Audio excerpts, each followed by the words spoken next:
제가 보긴 그거예요. 국민의힘은 국민이 싫어하는 것을 안 했고 지난 1년 동안 민주당과 문재인 정권은 국민이 싫어하는 일만 했어요. 그게 결국은 그에 대한 국민들의 분노가 우리 당에 대한 비호감을 넘어버린 거죠.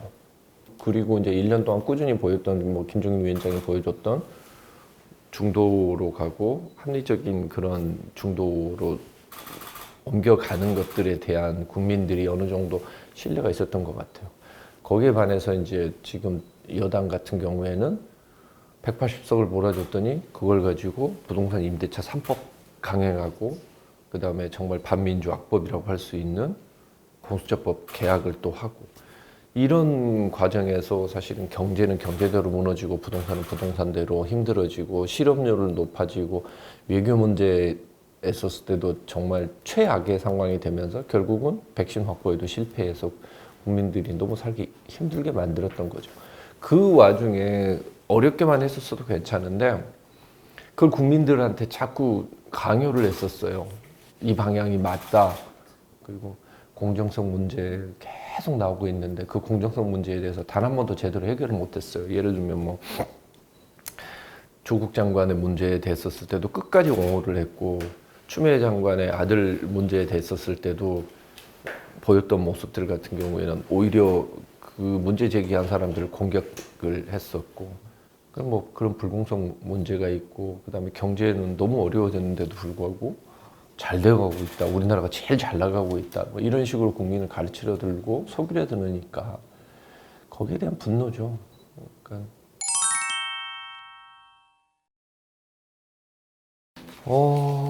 글쎄요. 발전은 한 건 아닌데 퇴보를 안 한 거죠. 그러니까 국민의힘이 잘한 건 잘했다라는 게 아니고 잘못한 것을 줄인 거예요. 솔직히 막말 안 한 건 잘한 건 아니잖아요. 그죠? 네. 당연한 거예요. 그러니까 제가 말씀드렸잖아요. 우리가 잘한 게 아니고 국민이 싫어하는 일을 안 했다.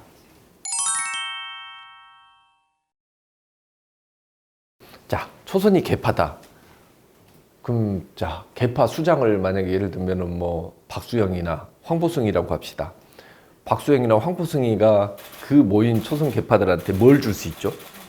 공천권을 줍니까? 돈을 줍니까? 아니면은 뭐 무슨 뭐 예를 들면 이익 같은 거 뭐 어느 여기에 뭐 청탁 좀 들어주세요. 그걸 해줄 수 있나요? 아무것도 아니잖아요. 이익으로 뭉친 게 아니고 이 사람들이 뭉친 것은 당을 쇄신하고 바꿔야 된다. 당의 의사결정 구조를 바꿔야 된다. 공천 구조를 바꿔야 된다. 이런 걸로 지금 뭉친 거잖아요. 그걸 만약에 개파라고 이야기를 하는 것은 그거는 이제 일종의 흑색선전이라고 할 수 있죠. 프레이밍이고 프레이밍. 그거는 뭐라 해야 되나 저에 대한 모욕 같은 거예요. 저는 유승민 대표가 엄청 친해요. 그리고 유승민 대표가 좋아서 온 거예요. 그러면 하지만 제가 누가 시켜서 일을 하고 그런 사람들은 아니에요. 제가 저번에도 이야기했듯이 뭐 그런 이익과 뭐 이런 걸 바랬었으면 세력 있고 힘 있는 데로 가서 갔겠지 누가 그쪽에 붙었겠어요.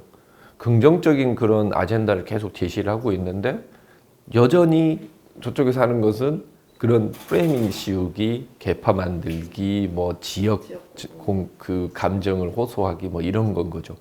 그런 게 바로 예를 들면 초선들이 우리가 나서서 당을 바꿔야겠다, 우리가 주인이 돼야 된다라는 것을 생각하게 만든 일종의 원인이 거기서 나오는 거죠. 이런 모습들을 보면서.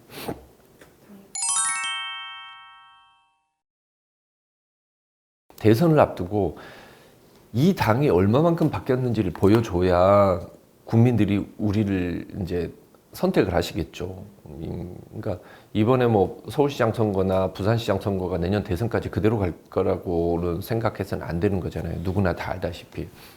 그러니까 인물 바뀐다고 뭐 바뀌느냐라고 이야기를 하는데 그렇지는 않습니다. 사실 인물이 바뀌면 리더십이 바뀌고 조직이 바뀌는 거고 거기에 따라 그 조직이 추구하는 방향이 바뀌는 거겠죠. 그런 부분들로 봤었을 때, 이제 제가 예를 들면은 앞으로 대선에서 뭘 해야 되느냐라고 생각하면, 우리 당에 있었을 때 사실은 어떤 쇼를 하고 어떤 막 일종의 어떤 옷으로 갈아입을 거냐가 중요한 게 아니고 그냥 제가 봤을 때는 지금까지는 여의도에서는 일종의 정치 공학이라는 게 지배를 했었어요. 그건 반대로 생각하면 정치 공학이라는 것은 사술이에요. 국민 상대로 사술을 계속 써왔었죠. 근데 이제는 그 사술을 쓸 때가 아니고 반대로 공학 정치를 해야 돼요. 지금 여기 와서 보통 보면은 뭘 분석을 하고 국민들의 요구사항이나 지금 어느 계층이 지금 우리나라에서 지금 정말 힘들고 떨어져 나가고 있는지에 대해서 제대로 분석이 안 돼 있어요.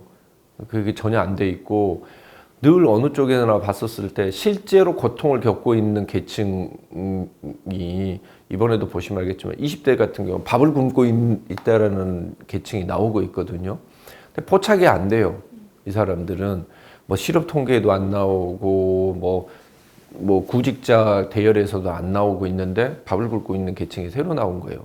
그건 뭐냐면 지금까지 늘 옛날에 해왔던 방식으로 그런 툴만 가지고 이야기를 한 거죠. 지금 우리나라 사회 구조가 엄청나게 바뀌었는데 농업 사회에서 산업화 사회에서 정보화 사회에서 지금은 새로운 사회가 지금 온 거예요.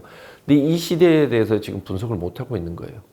그러니까 이 분석을 당에서 예를 들면은 이런 걸 해줘서 거기에 대한 답을 내면 그리고 대안을 내면은 따라오는 거죠. 그러니까 결국은 문제를 정확하게 파악을 하고 해결을 해주는 정당으로 가야 됩니다. 그거가 이제 예를 들면은 지금까지 해왔던 당 운영 방식을 완전히 바꿔야 되는 거죠.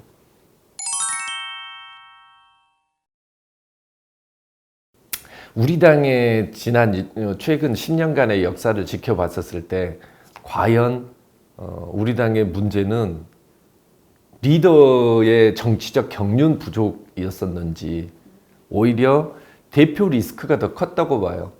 사실은 대표들이 오히려 더 이 당이 가지고 있는 힘과 잠재력과 그 연륜을 오히려 더 깎아먹었고 그거를 일종의 파괴하는 그런 지경까지 이르게 된 거죠.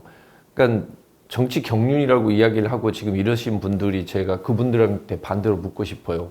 그럼 지난 10년간 우리 당이 이렇게까지 어려워지게 되는 동안에 그동안에 그 정치 경륜은 어디에 발휘가 되셨는지 이제는 진짜 그야말로 대중하고 가장 소통이 잘 되는 리더십이 필요한 거죠. 그리고 수평적인 리더십이 필요한 거예요. 같이 가야죠. 누가 위에서 올라가서 가라 어쩌라가 아니고 같이 가주는 리더십이 가장 필요한 거예요. 그렇게 같이 끌고 가는 데 있었을 때는 그러면 정치 경륜이 높으신 분들이 유리하겠어요? 아니면 저같이 초선이 유리하겠어요? 친구 같은 초선이 가장 저는 유리하다고 봐요.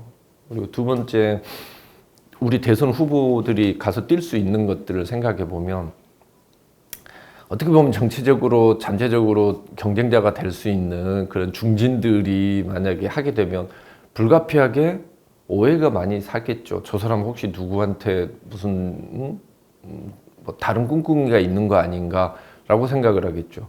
하지만 초선이나 정치 경력이 이렇게 짧은 저 같은 경우가 하게 되면 누가 그거에 대해서 저 사람이 사심이 있어서 이거를 공정하게 움직이지 않을 것이라고 오해를 누가 하겠습니까?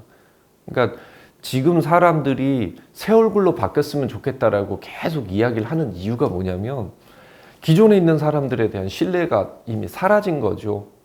그러니까 새 얼굴이 되게 되면은 그 사람 같은 경우에는 적어도 지금처럼 그렇게 앞에서는 좋은 소리하고 뒤에 가서 불공정하게 그렇게 이끌지는 않을 것이다라고 생각을 하고 있는 거고 뭐 예를 들면은 그런 것들이 결집이 되니까 인지도나 뭐 이런 조직력이 전혀 없음에도 불구하고 기대치가 뭐 여론조사를 통해서 이렇게 반영이 돼서 나오는 거 아닐까 싶어요.